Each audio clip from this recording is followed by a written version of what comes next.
വിശുദ്ധ ലൂക്ക എഴുതിയ സുവിശേഷം അധ്യായം 19 വാക്യങ്ങൾ 11 മുതൽ 27 വരെ.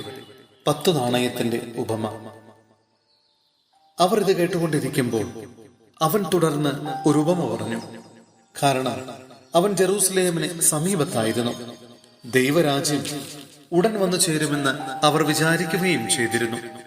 അവൻ പറഞ്ഞു, ഒരു പ്രഭു രാജപദവി സ്വീകരിച്ച് തിരിച്ചു വരാൻ വേണ്ടി ദൂരദേശത്തേക്ക് പോയി. അവൻ ഭൃത്യന്മാരിൽ 10 പേരെ വിളിച്ച് 10 നാണയം അവരെ ഏൽപ്പിച്ചുകൊണ്ട് പറഞ്ഞു, ഞാൻ തിരിച്ചു വരുന്നതുവരെ നിങ്ങൾ ഇതുകൊണ്ട് വ്യാപാരം ചെയ്യുവിൻ. അവന്റെ പൗരന്മാർ അവന് വെറുത്തിരുന്നു. ഈ മനുഷ്യൻ ഞങ്ങളെ ഭരിക്കുവാൻ ഞങ്ങൾ ഇഷ്ടപ്പെടുന്നില്ല എന്ന നിവേദനവുമായി അവർ ഒരു പ്രതിനിധി സംഘത്തെ അവന്റെ പിന്നാലെ അയച്ചു.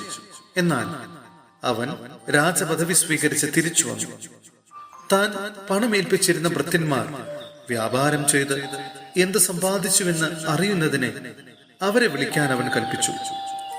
ഒന്നാമൻ വന്നു പറഞ്ഞു, യജമാനനെ, നീ തന്ന നാണയം 10 കോടി നേടിയിരിക്കുന്നു. അവൻ പറഞ്ഞു, കൊള്ളാം, നല്ലവനായ ഭൃത്യ, ചെറിയ കാര്യത്തിൽ വിശ്വസ്തനായിരുന്നതുകൊണ്ട് 10 നഗരങ്ങളുടെ മേൽ നീ അധികാരിയായിരിക്കും. രണ്ടാമൻ വന്നു പറഞ്ഞു, യജമാനനെ, നീ തന്ന നാണയം 5 കോടി നേടിയിരിക്കുന്നു. യജമാനൻ അവനോട് പറഞ്ഞു, 5 നഗരങ്ങളുടെ മേൽ നീ അധികാരിയായിരിക്കും. വേറൊരുവൻ വന്നു പറഞ്ഞു, യജമാനനെ, ഞാൻ തുണിയിൽ പൊതിഞ്ഞു സൂക്ഷിച്ചിരുന്ന നിന്റെ നാണയമിതാ. നിന്നെ എനിക്ക് ഭയമായിരുന്നു. കാരണം നീ കർക്കശനും വയ്ക്കാത്തത് എടുക്കുന്നവനും വിതയ്ക്കാത്തത് കൊയ്യുന്നവനുമാണ്. അവൻ പറഞ്ഞു, ദുഷ്ടഭൃത്യ, നിന്റെ വാക്കുകൊണ്ട് തന്നെ നിന്നെ ഞാൻ വിധിക്കും. ഞാൻ കർക്കശനും വയ്ക്കാത്തത് എടുക്കുന്നവനും വിതയ്ക്കാത്തത് കൊയ്യുന്നവനുമാണെന്ന് നീ അറിഞ്ഞിരുന്നല്ലോ. പിന്നെ നീ എന്തുകൊണ്ട് പണമിടപാടുകാരെ എന്റെ പണം ഏൽപ്പിച്ചില്ല? എങ്കിൽ ഞാൻ മടങ്ങി വന്നപ്പോൾ പലിശയോടുകൂടി അത് തിരിച്ചു വാങ്ങുമായിരുന്നില്ലേ? അവൻ ചുറ്റും നിന്നിരുന്നവരോട് പറഞ്ഞു, അവനിൽ നിന്ന് ആ നാണയമെടുത്ത് 10 നാണയമുള്ളവന് കൊടുക്കുക. അവർ അവനോട്, യജമാനനെ, അവന് 10 നാണയമുണ്ടല്ലോ എന്ന് പറഞ്ഞു. ഞാൻ നിങ്ങളോട് പറയുന്നു, ഉള്ളവനെ ഒടുക്കപ്പെടും, ഇല്ലാത്തവനിൽ നിന്ന് ഉള്ളത് പോലും എടുക്കപ്പെടും. ഞാൻ ഭരിക്കുന്നത് ഇഷ്ടമില്ലാതിരുന്ന എന്റെ ശത്രുക്കളെ ഇവിടെ കൊണ്ടുവന്ന എന്റെ മുമ്പിൽ വെച്ച് കൊന്നുകളയുവിൻ.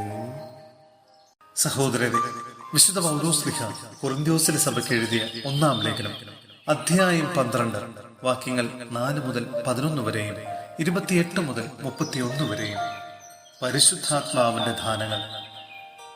ദാനങ്ങളിൽ വൈവിധ്യമുണ്ടെങ്കിലും ആത്മാവ് ഒന്ന് തന്നെ.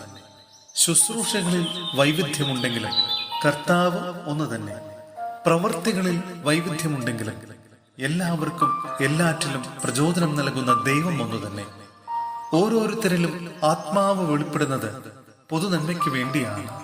ഒരേ ആത്മാവ് തന്നെ ഒരാൾക്ക് വിവേകത്തിന്റെ വചനവും മറ്റൊരാൾക്ക് ജ്ഞാനത്തിന്റെ വചനവും നൽകുന്നു. ഒരേ ആത്മാവ് തന്നെ ഒരുവന് വിശ്വാസവും വേറൊരുവന് രോഗശാന്തിക്കുള്ള വരവും നൽകുന്നു. ഒരുവന് അത്ഭുതങ്ങൾ പ്രവർത്തിക്കാൻ ശക്തിയും മറ്റൊരുവന് പ്രവചിക്കാൻ വരവും, വേറൊരുവന് ആത്മാക്കളെ വിവേചിച്ചറിയാൻ കഴിവും, വേറൊരുവന് ഭാഷാവരവും, വേറൊരുവന് വ്യാഖ്യാനത്തിനുള്ള വരവും അതേ ആത്മാവ് തന്നെ നൽകുന്നു. തന്റെ ഇച്ഛയ്ക്കൊത്ത് ഓരോരുത്തർക്കും പ്രത്യേക പ്രത്യേക ദാനങ്ങൾ നൽകുന്ന ഒരേ ആത്മാവിന്റെ തന്നെ പ്രവൃത്തിയാണ് ഇതെല്ലാം. ദൈവം സഭയിൽ 1-ാമത് അപ്പസ്തലന്മാരെയും 2-ാമത് പ്രവാചകന്മാരെയും 3-ാമത് പ്രബോധകരെയും തുടർന്ന് അത്ഭുത പ്രവർത്തകർ, രോഗശാന്തി നൽകുന്നവർ, സഹായകർ, ഭരണകർത്താക്കൾ, വിവിധ ഭാഷകളിൽ സംസാരിക്കുന്നവർ എന്നിവരെയും നിയമിച്ചിരിക്കുന്നു. എല്ലാവരും അപ്പസ്തോലരും, എല്ലാവരും പ്രവാചകരും, എല്ലാവരും പ്രബോധകരും, എല്ലാവരും അത്ഭുത പ്രവർത്തകരും, എല്ലാവർക്കും രോഗശാന്തിക്കുള്ള വരങ്ങളുണ്ടോ? എല്ലാവരും വിവിധ ഭാഷകളിൽ സംസാരിക്കുന്നുണ്ടോ? എല്ലാവരും വ്യാഖ്യാനിക്കുന്നുണ്ടോ? എന്നാൽ ഉത്കൃഷ്ടദാനങ്ങൾക്ക് വേണ്ടി തീക്ഷ്ണമായി അഭിലഷിക്കുവിൻ. ഉത്തമമായ മാർഗം ഞാൻ നിങ്ങൾക്ക് കാണിച്ചു തരാം.